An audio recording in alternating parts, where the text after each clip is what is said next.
Hello. So this video is going to be just about definitions. Definitions of what? Well, definitions of cement and cementitious materials. So we'll start with cementitious material. What does that mean? And also cement. What does that mean? So cement is an ingredient in concrete, but concrete is separate. It's a separate thing. It's a mixture, right? Concrete is a mix of multiple things. Cement is one of the things in that mix. The most common type of cement is ordinary Portland cement. Now that cement is made by taking limestone, cooking it in the kiln at like 1500 degrees Celsius, something like that, and then you're good. Like you can just mix water into it and it hardens up.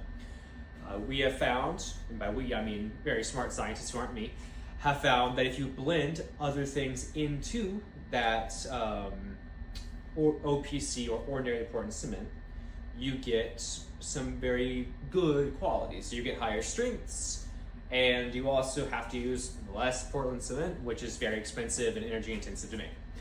So cement, concrete, we know the differences there. So in previous videos, you've probably heard me say hydraulic materials. Those are just materials that react with water. It's fairly simple there. Another one you'll hear a lot is a pozzolan. Pozzolan is something like fly ash or calcined clay. And I actually have a bucket of that down here. Oh god, it's kind of heavy. So this is fly ash. Fly ash comes from the fly of a coal burning plant of some sort. So the fly is just like kind of an industrial chimney.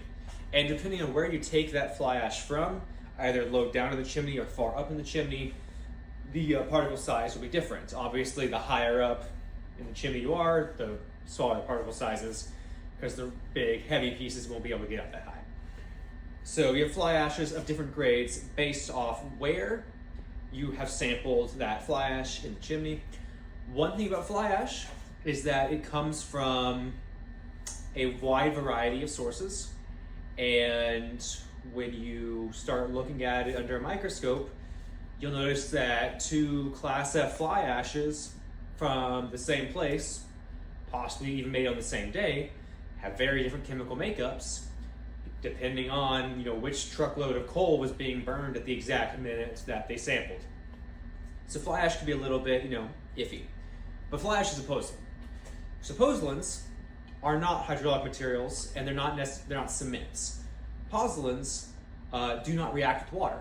If you take fly ash, take water, you mix them together, you'll get mud, and when it dries, you can just break it up. It does not gain any strength. There's no chemical reaction.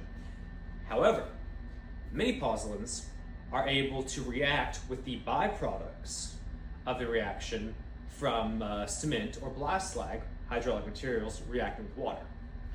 So it's very common to see fly ash or calcined clay or some new thing by the time other people are watching this video has come out, being blended with Portland cement so that you can get two reactions going off for the same quantity of material.